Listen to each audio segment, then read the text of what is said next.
बहुत समय पहले की बात है। एक राज्य में एक राजा का राज्य था। वह अक्सर सोचा करता था कि मैं राजा क्यों बना। एक दिन इस प्रश्न का उत्तर प्राप्त करने उसने अपने राज्य के बड़े बड़े ज्योतिषियों को आमंत्रित किया। ज्योतिषियों के दरबार में उपस्थित होने पर राजा ने यह प्रश्न उनके सामने रखा, जिस समय मेरा जन्म हुआ ठीक उसी समय कई अन्य लोगों का भी जन्म हुआ होगा। उन सब में मैं ही राजा क्यों बना? इस प्रश्न का उत्तर दरबार में उपस्थित कोई भी ज्योतिषी नहीं दे सका।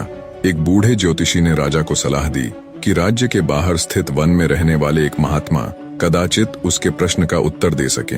राजा तुरंत उस महात्मा से मिलने वन की ओर निकल पड़ा। जब वह महात्मा के पास पहुंचा तो देखा कि वो अंगारे खा रहे हैं।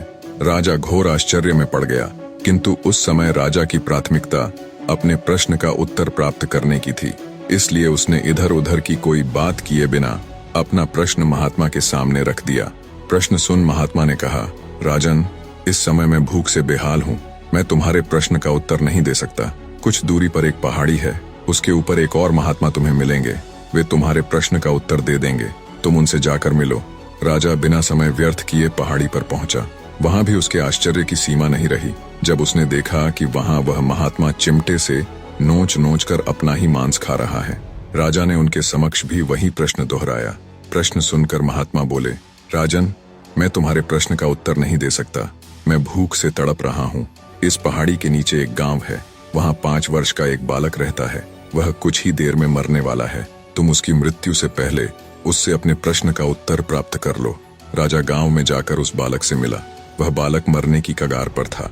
राजा का प्रश्न सुन वह हंसने लगा। एक मरते हुए बालक को हंसता देख राजा चकित रह गया, किंतु वह शांति से अपने पूछे गए प्रश्न के उत्तर की प्रतीक्षा करने लगा। बालक बोला, राजन, पिछले जन्म में मैं, तुम और वो 2 महात्मा जिनसे तुम पहले मिल चुके हो, भाई थे।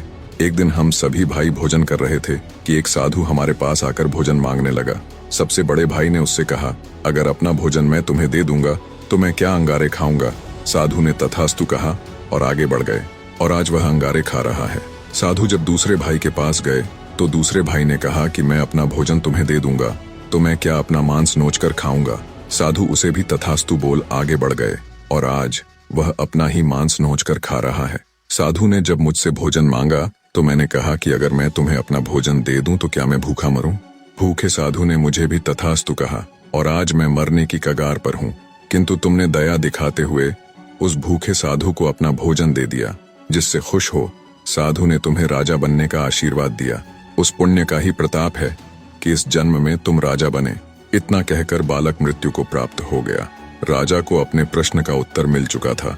वह अपने राज्य की ओर चल पड़ा। निष्कर्ष, अच्छे कर्म का अच्छा फल मिलता है, इसलिए सदा सत्कर्म करो और जहां तक संभव हो दूसरों की सहायता करो।